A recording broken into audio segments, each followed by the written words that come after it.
Flower paratha ಮಾಡೋದು ಹೆಂಗಂತ ನಿಮಗೆ ಹೇಳ್ಕೊಡ್ತೀನಿ. ಇದನ್ನು ಸಣ್ಣಂಗೆ ತುರ್ಕೋಬೇಕ್ರೆ ನಾನು ತುರ್ಕೊಂಡಿದ್ದು ಸಣ್ಣಂಗೆ. ಫ್ಲವರ್ ಪರಾಟ ಮಾಡಲಿಕ್ಕೆ ಬೇಕಾಗುವ ಪದಾರ್ಥಗಳು ನೋಡಿ. ಇದು ಉಪ್ಪು ಸ್ವಲ್ಪ ಉಪ್ಪು ತೊಗೊಂಡೆ. ಇದು ಶುಂಠಿ ಬೆಳ್ಳುಳ್ಳಿ ತೊಗೊಂಡೆ. ಇದು ಜಜ್ಕೋಬೇಕ್ರೆ ಸಣ್ಣ ಮಾಡ್ಕೊಬೇಕ್ರೆ. ಇದು ಧನಿಯಾ ಪೌಡರ್, ಇದು ಜೀರಿಗೆ ಪೌಡರ್, ಇದು ಒಂದು ಸ್ವಲ್ಪ ಅಜ್ವಾನ್, ಇದು ಅರಿಶಿನ ಹಿಟ್ಟು, ಇದು ಹಿಂಗು, ಇದು ಕೊತ್ತಂಬರಿ, ಇದು ಈರುಳ್ಳಿ ಸಣ್ಣಂಗೆ ಹೆಚ್ಕೊಂಡ್ರೆ, ಇದು ಹಸಿಮೆಣಸಿನಕಾಯಿ, ಇದನ್ನು ಒಂದು ಸ್ವಲ್ಪ ಸಣ್ಣಂಗೆ ಮಾಡ್ಕೊಬೇಕ್ರೆ. ಇದು ಎಣ್ಣೆ. ಈ ಥರ ಗೋಬಿ ತುರ್ಕೋಬೇಕ್ರೆ ಸಣ್ಣಂಗೆ ತುರ್ಕೋಬೇಕು. ಹಿಂಗೆ ಈ ಥರ ಗೋಬಿ ಪರಾಟ ಮಾಡ್ಕೊಂಡು ಮನೆಯಲ್ಲಿ ತಿನ್ಬೋದ್ರೆ ಇದನ್ನ ಹಿಡಿತಾ ಇದ್ದೇನೆ. ತೋರಿಸ್ತಾರೆ ನಿಮ್ಗೆ ಲಾಸ್ಟ್ ತನಕ ಹಿಡಿಯೋ ನೋಡಿರಿ. ಗೋಧಿ ಹಿಟ್ಟು ನಾನು ಅಳತಿ ಮಾಡಿ ತೊಗೊಂಡೆ. ಇದು ಸ್ವಲ್ಪ ಮಾಡ್ತಾಯಿದ್ದೇನೆ. ಅದಕ್ಕೆ ಒಂದು ಬೌಲ್ ತೊಗೊಂಡೆ. ಒಂದು ಸ್ವಲ್ಪ ಕಡಲೆ ಹಿಟ್ಟು ಹಾಕ್ತೇನೆ. ಸ್ವಲ್ಪ ಹಾಕ್ಬೇಕು. ಒಂದು ಸ್ವಲ್ಪ ರುಚಿಗೆ ತಕ್ಕಟ್ಟು ಉಪ್ಪು ಹಾಕ್ಬೇಕ್ರೆ. ಉಪ್ಪು ಹಾಕ್ತಾಯಿದ್ದೀನಿ. ಒಂದು ಸ್ವಲ್ಪ ಎಣ್ಣೆ ಹಾಕ್ಬೇಕ್ರೆ. ಇದನ್ನ ಒಂದು ಸ್ವಲ್ಪ ಗಟ್ಟಿ ಹಂಗೆ ಮಾಡಿ ನಾದಿ ಇಡ್ಬೇಕ್ರಿದು, ಕಲಿಸಿಡ್ಬೇಕ್ರಿದು. ನೋಡಿ ಕಲಿಸ್ತಾ ಇದ್ದೇನೆ. ಒಂದು ಸ್ವಲ್ಪ ಮುಚ್ಚಿಡ್ಬೇಕ್ರೆ. ಭಾಳ ಗಟ್ಟಿ ಕಲಿಸ್ಬಾರ್ದ್ರೆ ಸ್ವಲ್ಪ ಈ ಥರ ಮಾಡೇನ್ರೆ. ಸ್ವಲ್ಪ ನೆನಿಬೇಕ್ರಿ. ಇದು ಹಿಟ್ಟು ಮುಚ್ಚಿಡ್ಬೇಕ್ರೆ ಸ್ವಲ್ಪ ನೆನಿಬೇಕ್ರಿ. ಅದು ಬೆಳ್ಳುಳ್ಳಿ ಅಲ್ಲ ಮೆಣಸಿನ್ಕಾಯಿ ಹಾಕಿ ಜಜ್ಜಿದೇನ್ರಿ. ಸಣ್ಣಂಗೆ ಜಜ್ಜಿದಿರಿದು ಮಿಕ್ಸ್ ಮಾಡ್ಬೇಕ್ರಿ. ಇದು ಜಸ್ತಾ ಇದ್ದೇನೆ. ಸಣ್ಣ ಗ್ಯಾಸ್ ಆನ್ ಮಾಡ್ತೀನಿ ರೀ. ಇವಾಗ ಕಡಾಯಿನಲ್ಲಿ ಎಣ್ಣೆ ಹಾಕ್ತಾ ಇದ್ದೇನೆ. ಈ ಉಳ್ಳಾಗಡ್ಡೆ ಅದು ಒಂದು ಸ್ವಲ್ಪ ಬೇಯಿಸ್ಕೋಬೇಕ್ರೆ. ಇವಾಗ ಎಣ್ಣೆ ಕಾದಿದ್ರೆ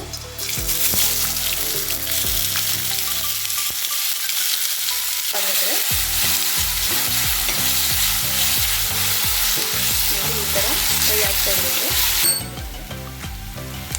ಎಲ್ಲನೂ ಫ್ರೈ ಮಾಡ್ಕೋಬೇಕ್ರೆ. ಒಂದು ಸ್ವಲ್ಪ ಹಸಿದೆಲ್ಲ ಈ ಥರ ಮೆಣಸಿನ್ಕಾಯಿ ಅಲ್ಲ ಬೆಳ್ಳುಳ್ಳಿ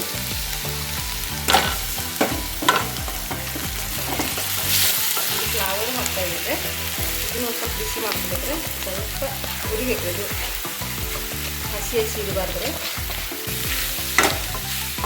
ಈ ಥರ ಮಿಕ್ಸ್ ಮಾಡಬೇಕು. ಉಪ್ಪು ಆಮೇಲೆ ಹಾಕಿದ್ರೆ ಯಾಕಂದ್ರೆ ನೀರು ಬಿಡ್ತಿರ್ತದೆ. ಒಂದು ಸ್ವಲ್ಪ ಎಲ್ಲ ಕುದಿಸ್ಕೋಬೇಕು. ಇದು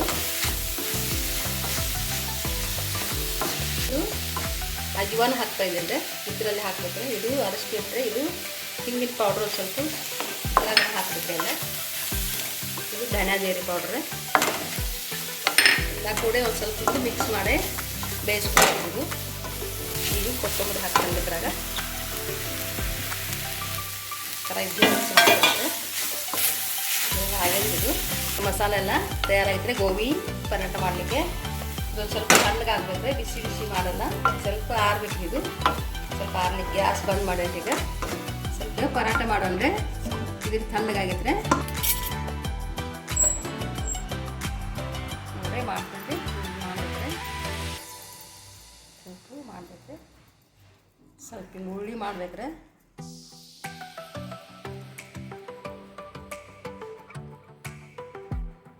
ನೋಡಿ ಈ ಥರ ಹೋಳಿಗೆ ಮಾಡ್ತೀವಲ್ಲ ಆ ಥರ ಹಿಂಗೆ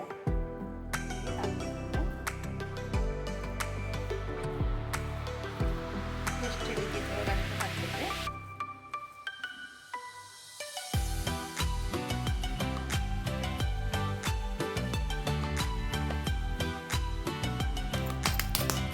ಇನ್ನು ಸ್ವಲ್ಪ ಹಿಟ್ಟು ಹಚ್ಬೇಕ್ರೆ.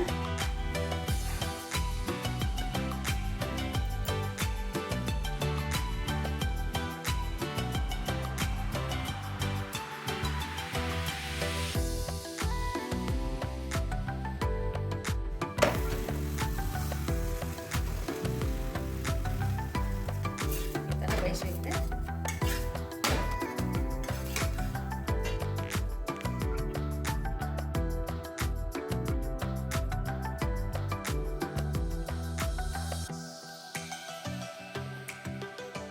ನೋಡ್ರಿ ವೀಕ್ಷಕರೇ, ಗೋಬಿ ಪರಾಟ ತಯಾರಾಗಿದ್ರೆ ನೋಡಿ ಈ ಥರ ಮಾಡೀನಿ ನಾನು.